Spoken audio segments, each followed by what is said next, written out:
that if you confess with your mouth, mark this, that if you confess with your mouth, Jesus is Lord, and believe in your heart that God raised him from the dead, you will be blessed. I think that we need to mark. If you confess with your mouth. So the work of mouth to confess. Then you know say that if you confess with what? With your mouth. You know say if you confess Jesus as Lord, but if you confess with your mouth.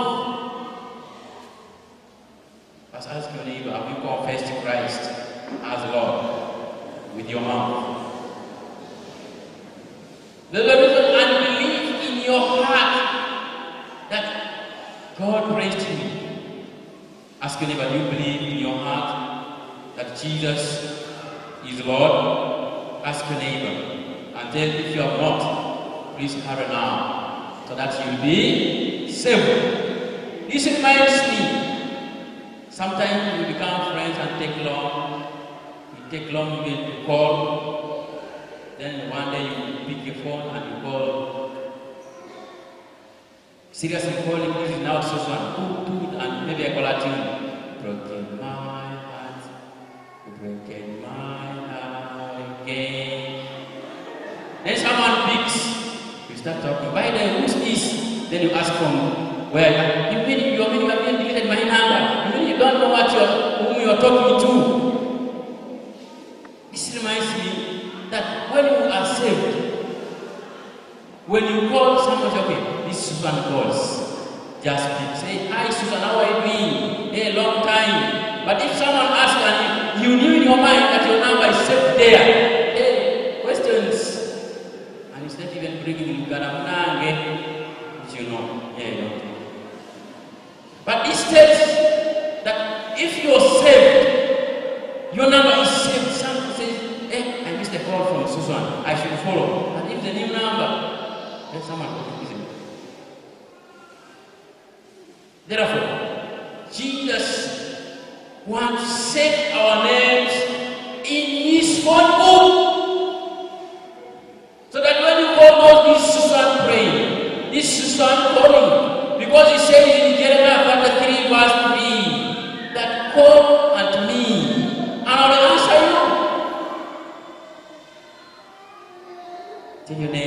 Tell your neighbor, is your name saved in the phone book of Jesus? Or you will start complaining when you call. When Jesus says, by the way, who are you? Remind me. Then you say, hey, you are forgotten. When people just say this is Susan, this is James, this is Isaac, this is Julius calling, just hurry to pick your call.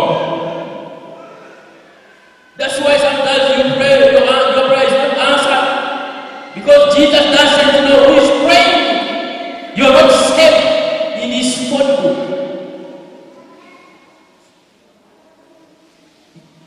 Your name is not known. You have not confessed him using your mouth. You have not believed him in your heart. So today believe and confess. So that when you make a phone call, he will answer you. As he says in Jeremiah, when you call, I will answer. That call to me and I will answer you. And to tell you great and unsearchable things you don't know. It's a big promise when you call.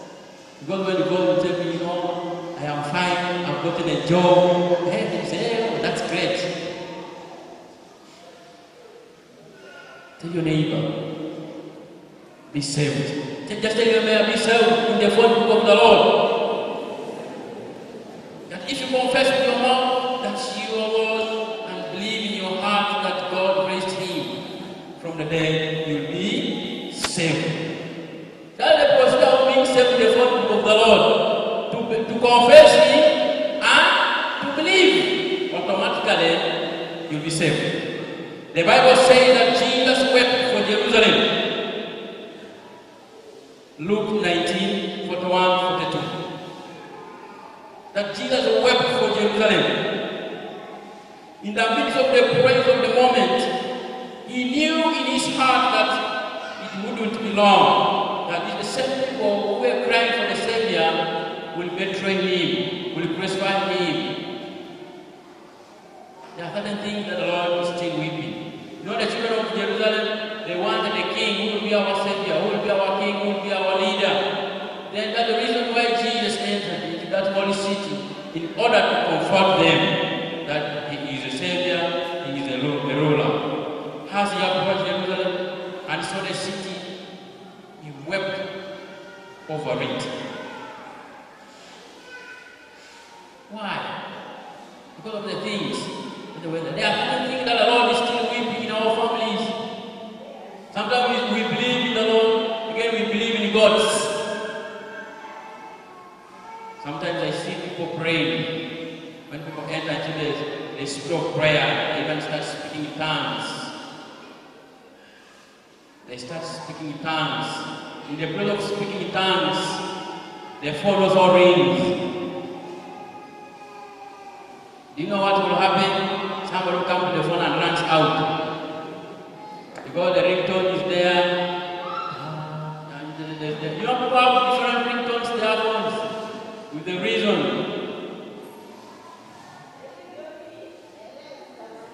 There are people that will sit down and cuckoo.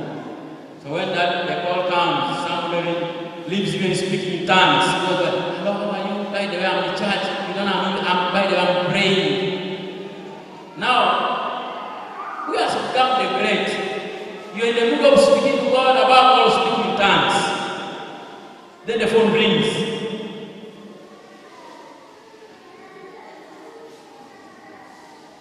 The phone rings. You leave praying in tongues. You first run out to respond to the call. Then again you come and take over from where you stopped. What Jesus? What? Jesus is weeping. Because you have broken the communication. Then you go to the phone, again you come back to the Lord. Jesus is weeping. I don't know why they are called witch doctors. Only the pronunciation is good, but I think the spelling is different. They come, they are from Mombasa, they have come with all these kinds of, so if you want riches, if you want to protect the home, if you want to become wise in class, you go. If you want to get a good harvest, you go. I think they don't have the one for rain. I'm imagining, because I've had the adverts. I think there's no one for rain. Because rain is for God. We are the same people who go for those things that for protection. There are things which you grew up with, you put in English. So people were carrying things. But then again they come to church to pray. Jesus is weeping. He is weeping. If you are doing such things, He is still weeping for you, still weeping for us. We need to confess and believe in Him. He wept. Palm Sunday reminds us that the reign of Christ is far greater than the mind of man. As they were thinking of someone to fight for their battles, God had an advent plan. He had a good plan. Sending His Son Jesus Christ to bring peace. This is the greatness. That's why we celebrate this day. As we celebrate this week, because of Christ's ultimate sacrifice, we can be set free of death when you confess and believe in your heart that He was raised from the dead, then you will be saved. John chapter 11, verse 25. Jesus said to her, I am the resurrection and the life. He who believes in me will live, even though he dies. He did not say he who believes, believing on who, but said he who believes in me. And that's a statement from Jesus. Those are the words of Jesus. He who believes in me will live even though he dies. So if you believe now, even if you die, you are assured that you will live. So eternal life starts now when you're still alive. As I summarize, in this holy week, may we direct our thoughts to God. May we direct our attentions to God. May we direct our plans which matter to Christ as our King. And let us choose to focus on worshiping our Lord, thanking Him for the goodness He has done, for His sacrifice, and continue celebrating in the power of the resurrection of our Lord and the new life found in Him alone. And be blessed. Let's stand on our feet as we continue praying so that God will accept our worship.